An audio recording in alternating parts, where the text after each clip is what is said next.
కేవలం 2022 సంవత్సరంలో 7 లక్షల ఫైనాన్షియల్స్ యాన్యువల్ ఇన్కమ్ ఉన్న శోధా కన్స్ట్రక్షన్స్ కు తెలంగాణ రాష్ట్రంలో కాంగ్రెస్ ప్రభుత్వం వచ్చిన తర్వాత ఇవాళకి 3 కాంట్రాక్టులు అమృత్ టెండర్ 1137 కోట్ల కాంట్రాక్టు, సింగరేణిది సుమారు 150 కోట్ల మైనింగ్ కాంట్రాక్టు, ఆ తర్వాత దిండి లిఫ్ట్ ఇరిగేషన్ 365 కోట్ల కాంట్రాక్టు కేవలం 7 లక్షల ఫైనాన్షియల్స్ ఉన్న కంపెనీకి మాత్రం అంత పెద్ద కాంట్రాక్ట్లు ఎందుకు వచ్చినాయంటే అది సీఎం రేవంత్ బావమర్ది కంపెనీ కాబట్టి శోధా కన్స్ట్రక్షన్స్.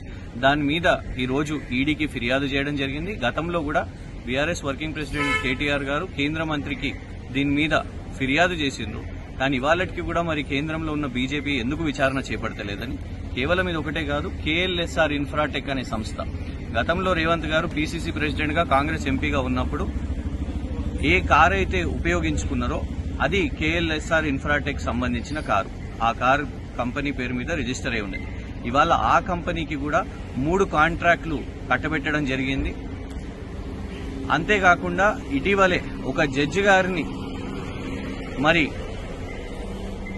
ప్రెషర్ పెట్టి తను ఫేవరబుల్ గా ఆర్డర్ ఇవ్వాలని ఒక సీనియర్ జడ్జి పెట్టినని జడ్జి ఎన్సీఎల్ఏటీలో శరత్ కుమార్ శర్మ గారు చెప్పడం జరిగింది. దానికి సంబంధించిన కేసు కూడా ఇదే కేఎల్ఎస్ఆర్ ఇన్ఫ్రాటెక్.